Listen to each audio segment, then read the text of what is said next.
Richard, are you ready?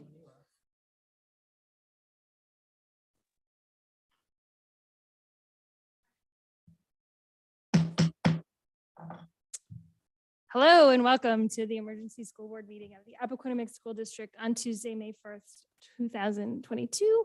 We're going to go ahead and start the way we start all meetings with the Pledge of Allegiance. Please rise and join me.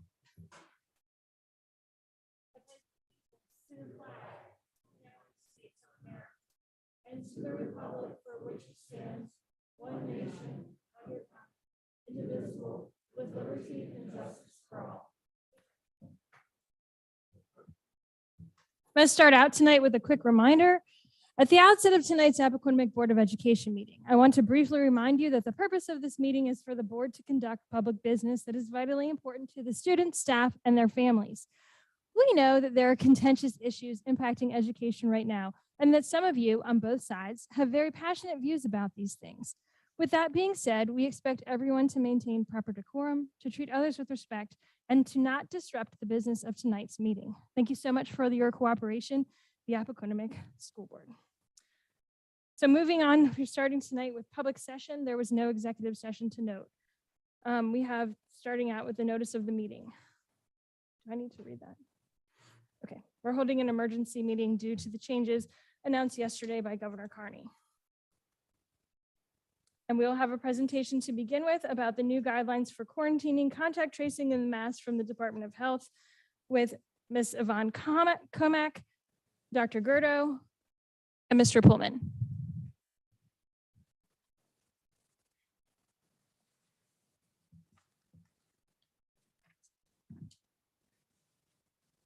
Hi, good evening. Hello.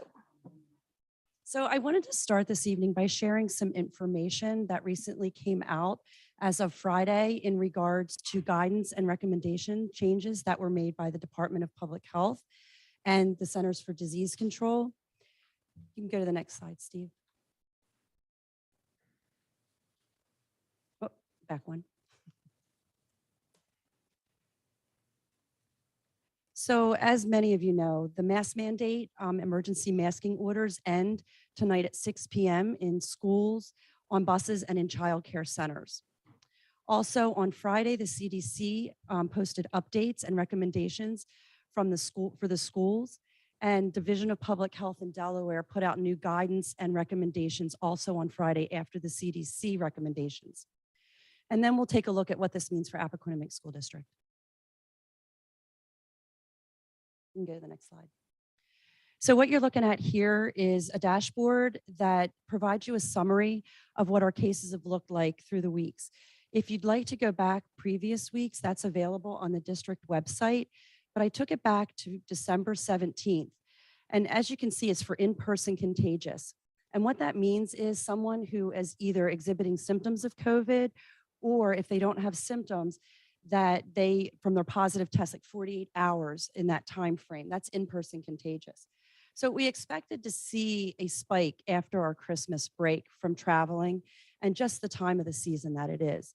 But as you can see, our numbers have significantly decreased as the weeks have gone on. At the end of February 25th, we had 28 positive students, and that's out of the 12,841 students we have in our district. And we had 4 positive staff members out of the 1,824 staff that we have in our district. You can go to the next slide. So again, this graph, or this back up one, this table will show you the close contact numbers. So when we say close contacts, we're referring to those who have to quarantine because they've been considered as a close contact to a positive person, according to previous guidance. So once again, you'll see the spikes in the normal areas after Christmas, and then you'll see the progressive decline in numbers. And if you take a look at our numbers, they actually do follow the national trend of numbers that we're seeing throughout the country. You can go to the next slide. So the CDC came out with recommendations on Friday, and I have a link that's underneath that heading that will be available to you to pull up this information. They're currently updating their site, so some of the information hasn't changed yet, but will be changing soon. As you know, on January the 6th, They went from a 10-day hard isolation and quarantine to a 5-day that is followed by 5 days of masking.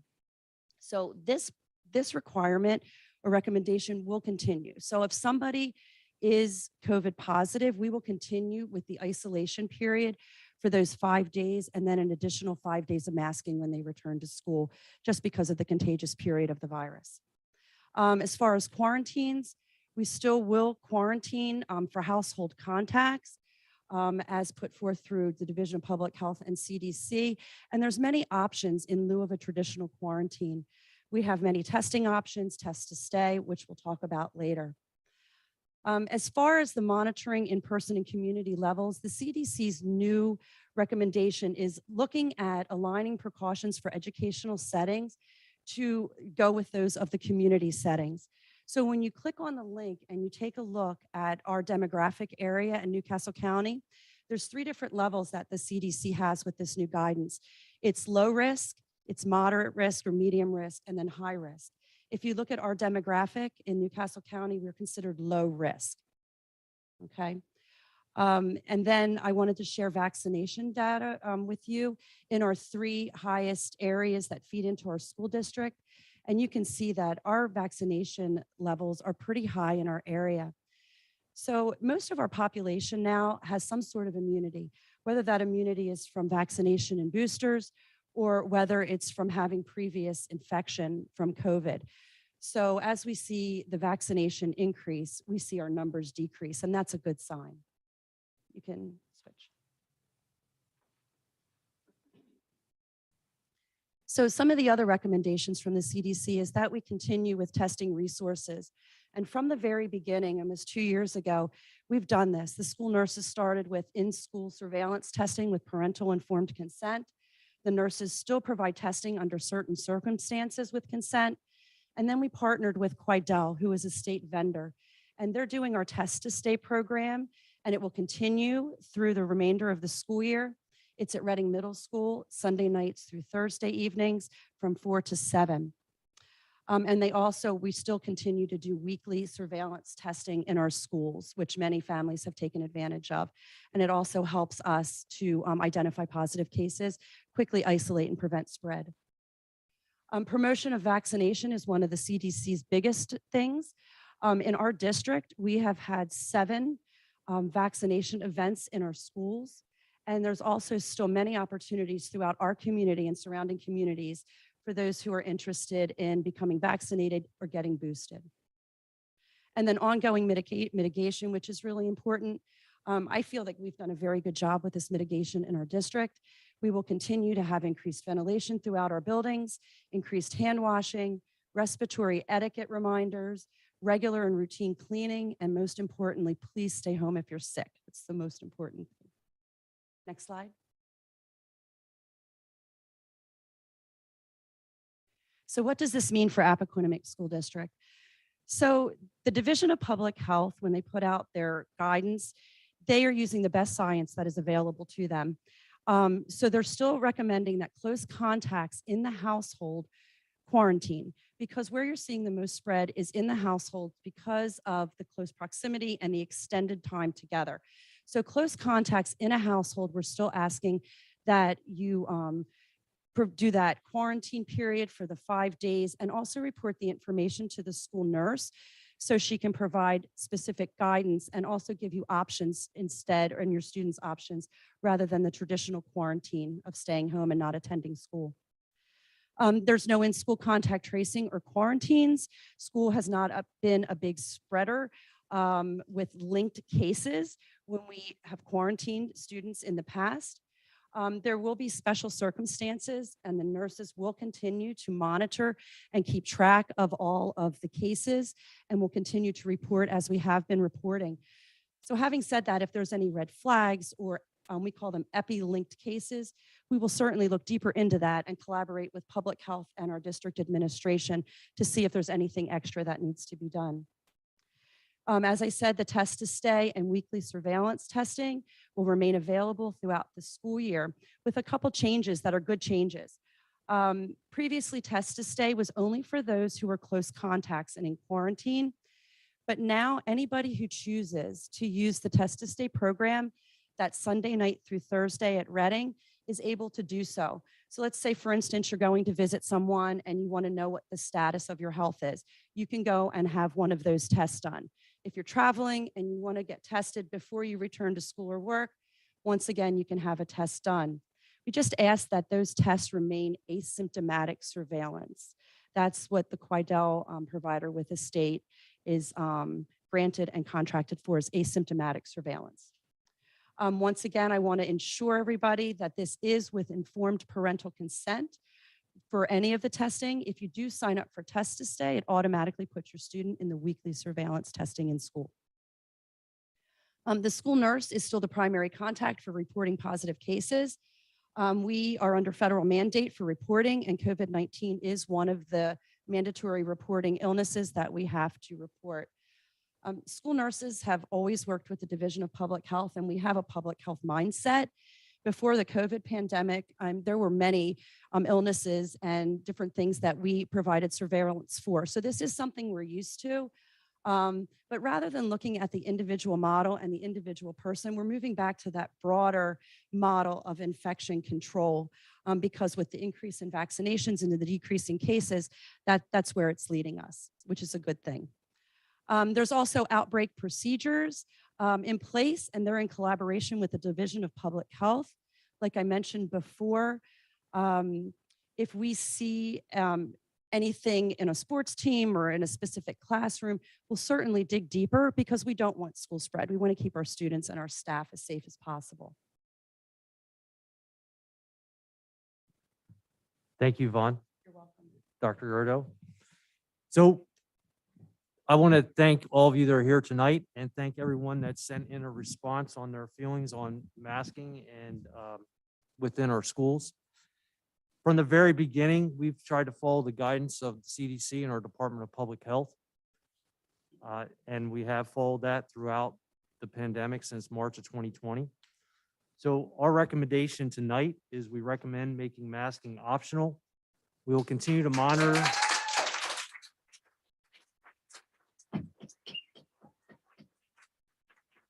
We will continue to monitor the data and work closely with the Department of Public Health for any recommended increase in mitigation or masking. If deemed necessary, we would require masking at impacted schools and classrooms or on teams if we are seeing a school link spread, which has been mentioned. We have not seen a lot of school link spread at schools. All in all, just so I'm fair with the data that we receive from parents and community members, as of just 2 minutes ago when I checked my email, we received 951 emails. 79.4% of those in favor of removing masks and 20.6% of those in favor of keeping masking in schools. I just want both sides to see that there are differing opinions on this, and as mentioned earlier, there's strong opinions on those. But our recommendation at this time to the school board is to make masking optional. At this time, I'll turn it over to the school board. Thank you. Is there? Madam President, I'll make a motion Motion. if that's appropriate. Yes, please. All right, I'm going to make a motion. I just want to say a couple things first. It's been a long 2 years. We'll all, I mean, it's hard to believe it was March 15th, I think, of 2020 when the world changed dramatically.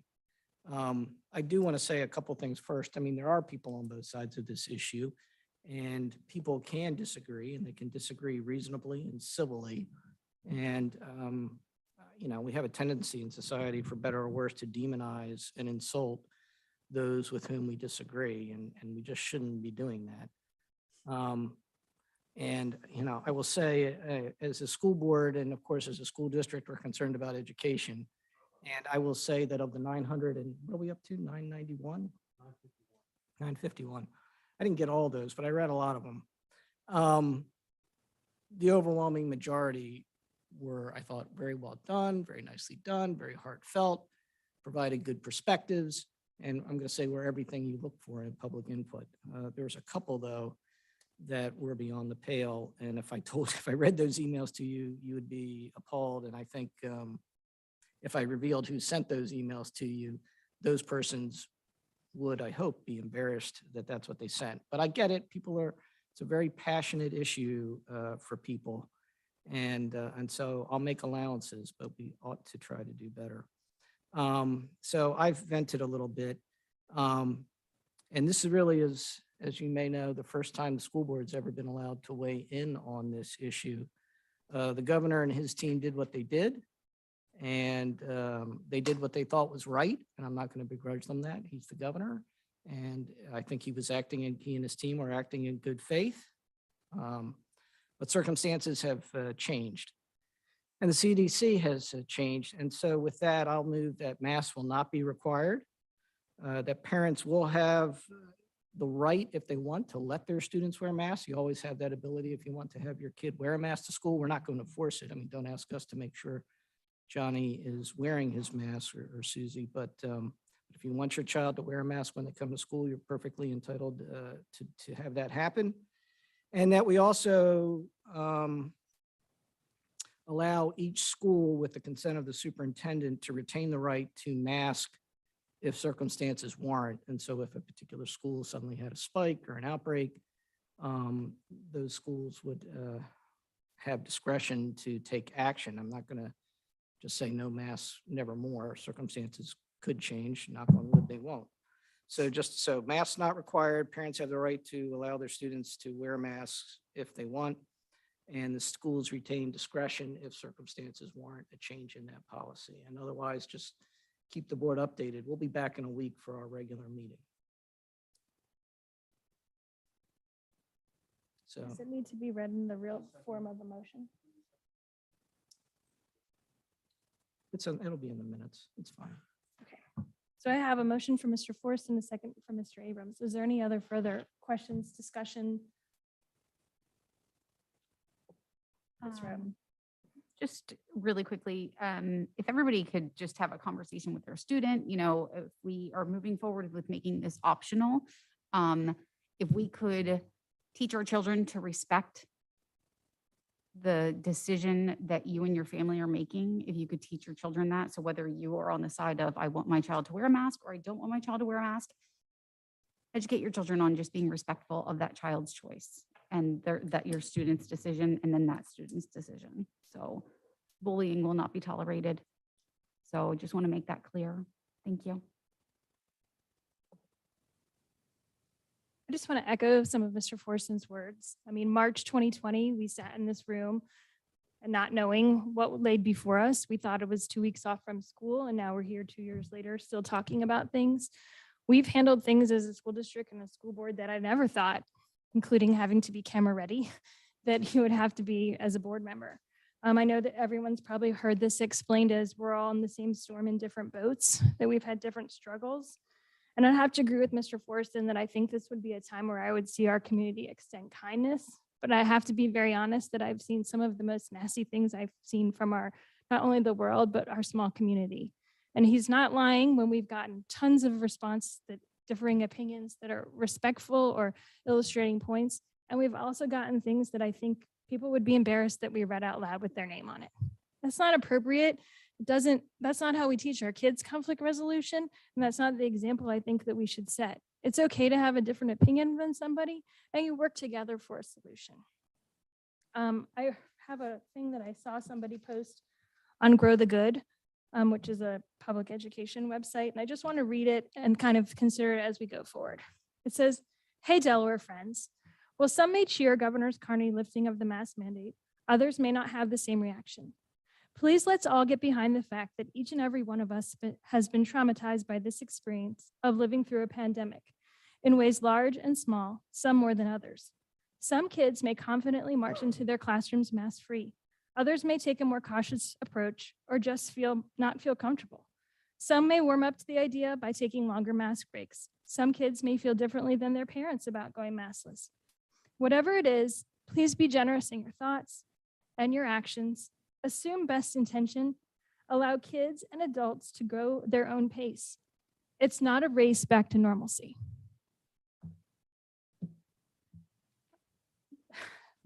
All in favor? Aye. Any opposed? Hearing none, motion carries.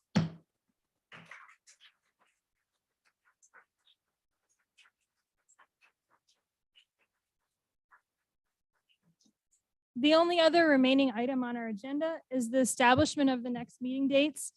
As Mr. Forreston stated, we'll be back in this room Tuesday, March the 8th, to conduct the business of the school district.